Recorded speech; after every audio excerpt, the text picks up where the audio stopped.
This is the first book of Samuel, chapter 1, and it's from the Message translation of the Bible.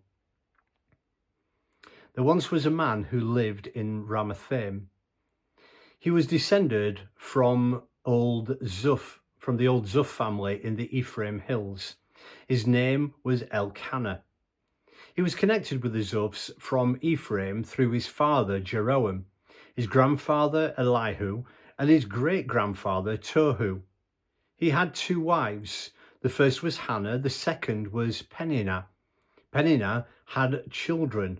Hannah did not. Every year, this man went from his hometown up to Shiloh to worship and offer a sacrifice to God-of-the-Angel-Armies. Eli and his two sons, Hophni and Phinehas, served as the priests of God there. When Elkanah sacrificed, he passed helpings from the sacrificial meal around to his wife Peninnah and all her children. But he always gave an especially generous helping to Hannah because he loved her so much and because God had not given her children. But her rival wife taunted her cruelly, rubbing it in and never letting her forget that God had not given her children. This went on year after year. Every time she went to the sanctuary of God, she could expect to be taunted. Hannah was reduced to tears and had no appetite. Her husband, Elkanah, said, "Oh, Hannah, why are you crying? Why aren't you eating? And why are you so upset? Am I not of more worth to you than 10 sons?" So Hannah ate.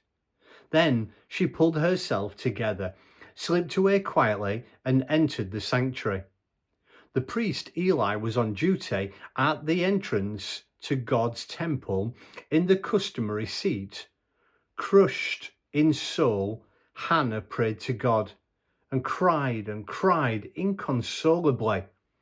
Then she made a vow.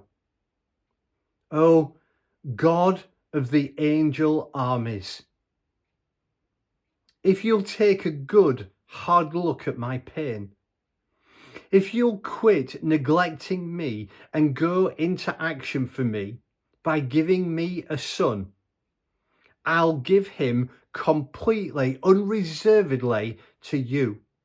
I'll set him apart for a life of holy discipline." It so happened that as she continued in prayer before God, Eli was watching her closely. Hannah was praying in her heart silently. Her lips moved, but no sound was heard. Eli jumped to the conclusion that she was drunk. He approached her and said, "You're drunk. How long do you plan to keep this up? Sober up, woman." Hannah said, "Oh no, sir, please. I am a woman, brokenhearted. I haven't been drinking, not a drop of wine or beer. The only thing, I've been pouring out my heart, pouring it out to God. Don't for a minute think I'm a bad woman. It's because I'm so desperately unhappy and in such pain that I've stayed here so long." Eli answered her, "Go in peace, and may the God of Israel give you what you have asked of him." "Think well of me and pray for me," she said, and went her way. Then she ate heartily, her face radiant. Up before dawn, they worshipped God and returned home to Ramah. Elkanah slept with Hannah, his wife, and God began making the necessary arrangements in response to what she had asked. Before the year was out, Hannah had conceived and given birth to a son. She named him Samuel, explaining, "I asked God for him."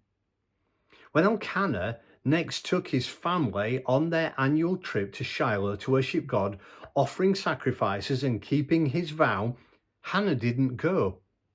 She told her husband, after the child is weaned. I'll bring him myself and present him before God, and that's where he'll stay for good."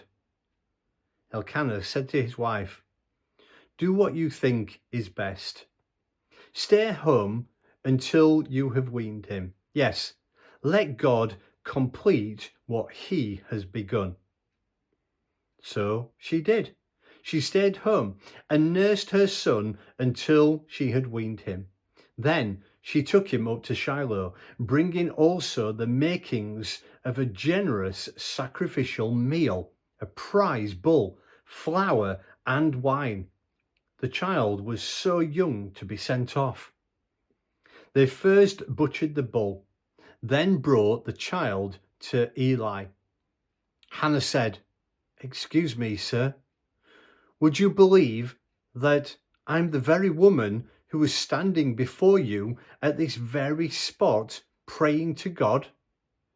I prayed for this child, and God gave me what I asked for, and now I have dedicated him to God. He's dedicated to God for life." Then and there they worshipped God.